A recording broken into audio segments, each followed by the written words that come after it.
కాదు అజయ్ గారు, ఇలా అందరూ సహనం కోల్పోయి ఇష్టం వచ్చినట్టు మాట్లాడుతుంటే అటు హిందూ సామాజిక వర్గం కానీ ఇటు మిగతా వాళ్ళు కానీ హిందువులు బంగారం సార్, అందరూ అనట్లా, మిగతా సామాన్య ప్రజలు రెచ్చిపోతారు కదా.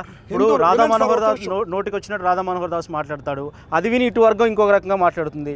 ఎవరిష్టం వచ్చినట్టుగా వాళ్ళు విమర్శలు చేసుకుంటే సాధారణ ప్రజలు రెచ్చిపోతారు కదా, మత విద్వేషాలు రెచ్చిపోతాయి కదా. రాధా మనోహర్ దాస్ చేసినప్పుడు అది సంసారంలాగా కనపడుతుంది మీకు, మేము చేయగానే దీన్ని వ్యభిచారం అని చెప్తా ఉన్నారు మీరు.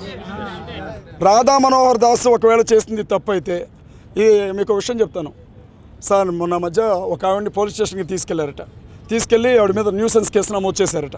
ఎందుకు సార్ నన్ను తీసుకొచ్చారు అని అంటే, బజార్లో నువ్వు సాయంత్రం పూట పెద్ద పెద్దగా కేకలు పెడుతున్నావంట, అందుకే నీ మీద కంప్లైంట్ చేశారు, తీసుకొచ్చామన్నారట. అప్పుడు ఏమందంట, మా ఆయన తాగొచ్చి నన్ను సావు దెబ్బలు కొడుతుంటే తట్టుకోలేక అరుస్తున్నాను సార్ అన్నారట. అంటే అదే విషయం అనేక సార్లు పోలీసులకు చెప్పాను, మీరు మా ఆయన మీద కేసు పెట్టలేదు సార్, నా మీద పెట్టారు ఏంటంటే, తన్నిండా లేదా తర్వాత కేసు నువ్వు వరుసేవా లేదా బజార్లో, నీ మీద న్యూసెన్స్ కేసు అన్నారట. ఇప్పుడు అట్లుంది మీరు నన్ను అడిగేది, మీరు ఎందుకు మాట్లాడుతున్నారు అని అంటే, రాధా మనోహర్ దాస్ రాష్ట్రంలో జరుగుతున్నటువంటి కుట్రల వెనక వీళ్ళు ప్రచారకర్తలుగా ఉన్నారు.